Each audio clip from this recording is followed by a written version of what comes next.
Why did Noel Gallagher, who was one of the biggest British rock and roll stars of the 1990s, suddenly stop speaking to Chris Evans, one of the biggest British TV and radio stars of the 90s? And why did that radio silence and dislike between them continue for approximately 20 years?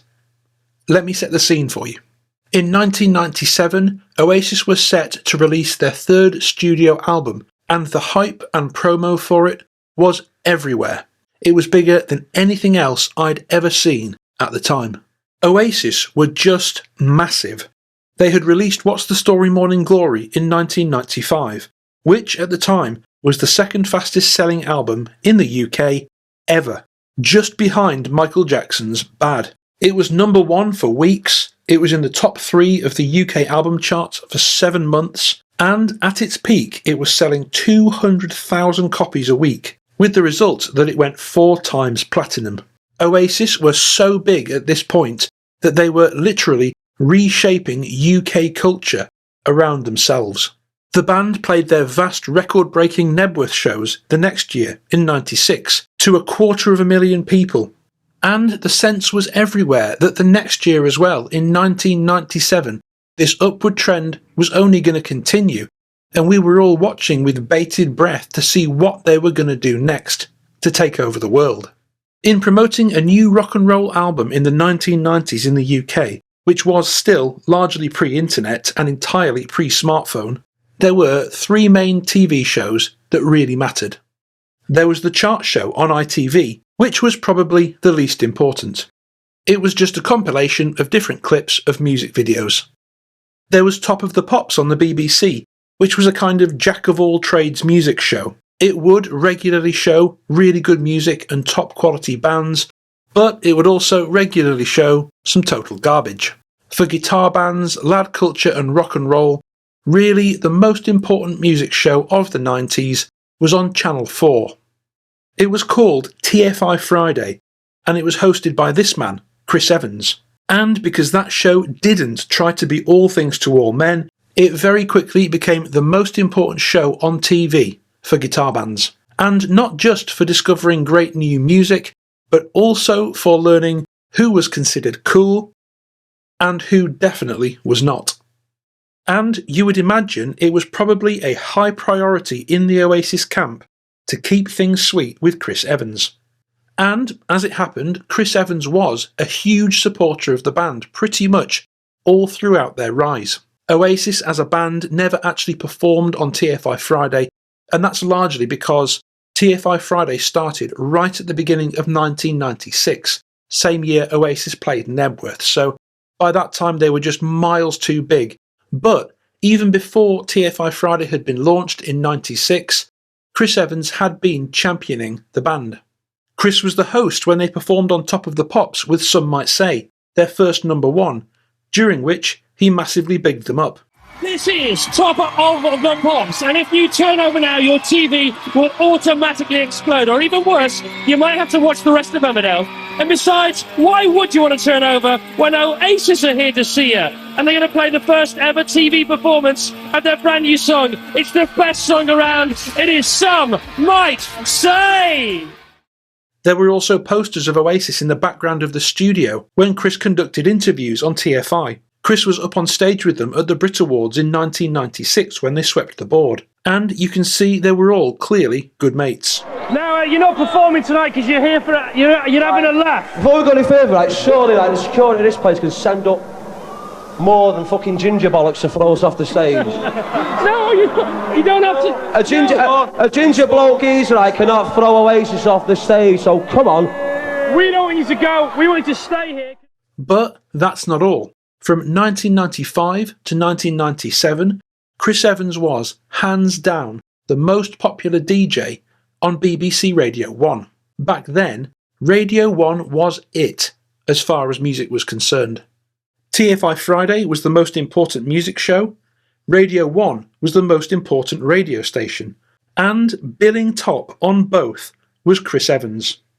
Chris Evans was pretty much untouchable in that regard, a towering figure, with no one else really even in the running to challenge the level of influence he held in that heady 90s Britpop heyday. And so, when it came time to do promo for Be Here Now, there was one very obvious choice. Noel Gallagher gave an interview to Chris Evans on TFI Friday, which I remember sitting down and watching as a teenager with rapt attention, because Noel Gallagher would be talking, hopefully, about the upcoming new album. And as if to underline that the two of them were equals, that they were both peers at the very top of the pile, the interview took place in Chris Evans' house, which was in Belsize Park in London, the same area in which Noel Gallagher's famous party residence Supernova Heights was also situated. The interview segment opened with Noel Gallagher literally just arriving on foot, because the two of them lived so close. Chris. Yes, dear. How are we? I'm very well, how are you? I'm fine. You don't know what a thrill it was to see you walking down my road there into my house. You know, that could have been you strolling from your house to mine, couldn't it? It's soon. No comment. See, I thought you didn't want me to mention that, and you were going to say... No, I didn't want you to mention that. I didn't want you to mention that you've got a mirrored ceiling in your bedroom either, but never mind. The hype machine was in full flow. Oasis were on the news, and teenagers like me were just buried under the excitement. And when the day finally came and Be Here Now was released, it got 5-star reviews everywhere. As an Oasis fan, I was thrilled, and all my mates were as well. And so it was with a strange sense of confusion that I noticed shortly afterwards the media seemed to be changing its mind. Be Here Now came out on the 21st of August, and Princess Diana died 10 days later on the 31st of August. And many people have pointed to this as the point at which the national mood suddenly shifted away from all the self-belief of Britpop into a very different state of mind, that of national mourning. Personally, while I think Diana's death probably contributed to the atmosphere in which it happened, I don't think it really was the thing that stopped the advance of Oasis. Over the next year, sentiment began to swing against the band as people on TV, in magazines and on the radio began to suggest that maybe, despite the initial overwhelming groundswell and surge of excitement, perhaps Be Here Now was actually, in fact, crap. As more time passed and the momentum gathered pace, more A-list celebrities began to kind of jump on the bandwagon and stick the boot in to the band and the album, notably Mick Jagger and Keith Richards, which famously resulted in Liam Gallagher offering Keith a fight on Primrose Hill live on radio in 1998. But if I'm right, and the death of Princess Diana wasn't really the actual turning point for Oasis, then what was it? Who threw the first snowball that turned into an avalanche that ended up destroying the city? In my own young memory, the first time I heard any open, direct criticism of Be Here Now and Oasis from someone whose opinion I actually gave a shit about, in my memory, the first time someone inside the fold, so to speak, attacked the album and the band was when Chris Evans did this, shortly after the album's release, on TFI. Please, could everybody be absolutely quiet? This is very important. Dr. Evans is at work. Nurse! Yes. Brow! Nurse! Yes. Brow! Brow. Back off, everyone!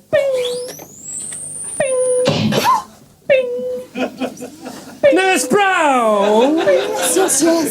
Back off, nursey. No, come back for heaven's sake. Brow. Thank you. Back off.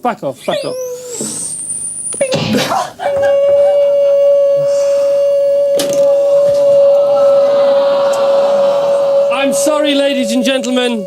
It's definitely dead.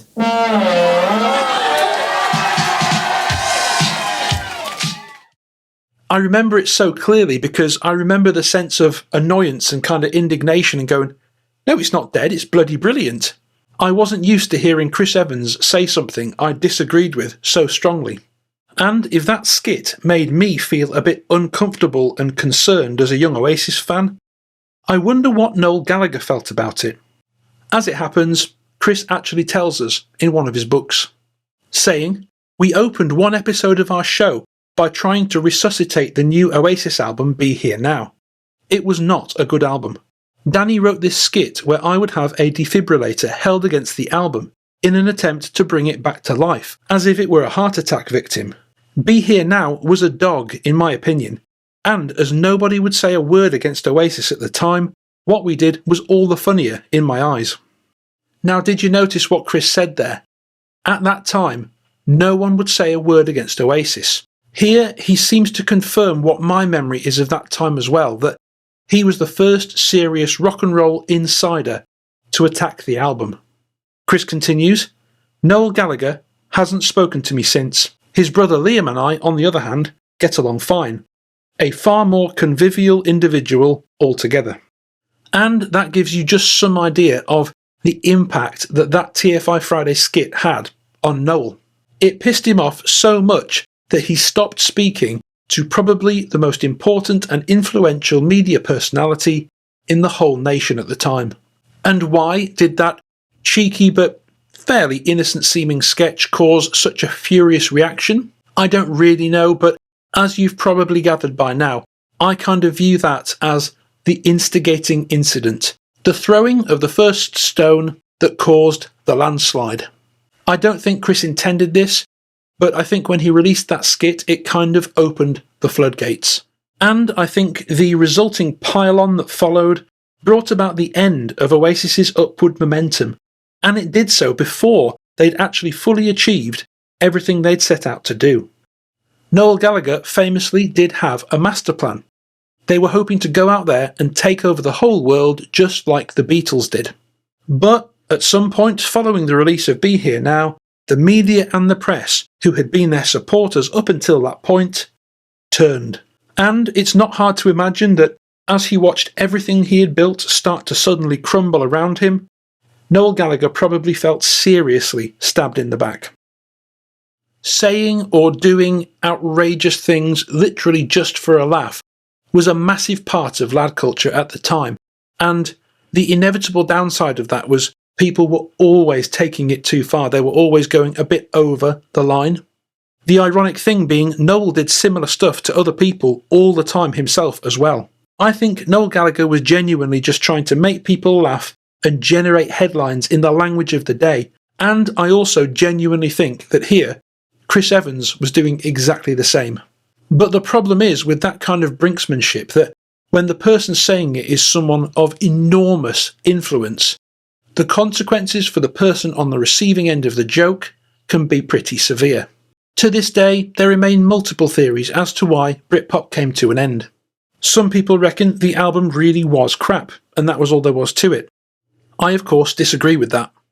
Some people said that the country was becoming oversaturated with northern indie guitar bands, and the time had come for change. There may be some truth to that one. And I genuinely don't really know what effect the death of Princess Diana had across the generations. But, for me at least, in that pre-internet, pre-smartphone world, I can specifically pinpoint the moment where I realised there was trouble in paradise. And it was when Chris Evans tried to resuscitate Be Here Now with a defibrillator. And after that sketch aired and Noel fell out with Chris, he fell out with him big time. Noel actually reconciled to former Enemy and Blur frontman Damon Albarn, but still didn't patch things up with Chris Evans. By June the 22nd, 2011, nearly 14 years of estrangement had passed, and Chris commented publicly about the rift between him and Noel on a Radio 2 interview with Zoe Ball. Evans told Ball that Gallagher had since admitted it was a terrible album, but said he had given up hopes of being forgiven. No, it's never going to happen, it doesn't matter, he said, before adding that he was now in the camp of Gallagher's former Oasis bandmate and brother, Liam. 4 years later, in 2015, Chris Evans managed to get Liam Gallagher, Bonehead and Zach Starkey all together on one stage again, with Roger Daltrey joining them for a supergroup performance of My Generation on a brief TFI Friday reboot. But still, there was no Noel, and still, according to the Mirror, the grudge continued. But, happily, Noel didn't hold the grudge forever. In later years, it does seem that him and Chris Evans actually reconciled, and I think we can actually pinpoint the time it happened with a certain amount of accuracy. In 2017, Noel appeared on Chris's BBC Radio 2 show with Matt Smith to talk about his new album Who Built the Moon. And this was the first example that I could find anywhere of the two of them sitting down together after the initial fallout. Noel had turned 50 that year and had a massive party in a stately home. Matt reckons my 50th was better than Glastonbury. It was better than Which Glastonbury? Depends who was playing. Any of them. Yeah, any of them. Tell us about the do. It was at some stately home in Oxfordshire. Right. All my friends were there. It started on is it a Friday? Friday night. Started on a Friday and Friday ended on night. a Monday morning. Monday morning. And we all left friends, didn't we? We all left friends. Did you call it Nell's house party or not? No. Were you tempted at any point to do that? No. Were you tempted at any That's a good idea. You should have. Grab a grand, Should have had Mr. Blobby. guns tank. Should have had Mr. Blobby there. I'm Although sure you there were are a doing few pretty Mr. good Blobbies. impression. So, Chris had not been at Noel's 50th, but from the point of this interview onwards, they seemed to be mates again, and they worked together multiple times doing sit-down interviews for radio. So I reckon we can put the time when they reconciled as being in mid-2017, after Noel's birthday, but before the November interview. If I'm right, that means that they didn't speak to each other as a result of that skit for approximately 20 years.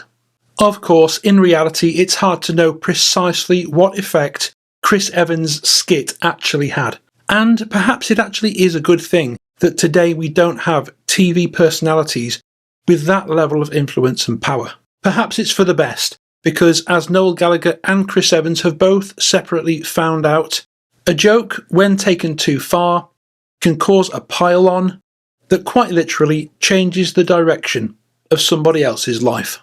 Thank you for watching. Let me know your thoughts down in the comments below, and as always, I'll see you next time. And a massive thank you to all my supporters on Patreon. If you would like access to exclusive, extended and ad-free content, the link is in the description. New exclusive content is being added regularly, so hopefully I'll see you inside.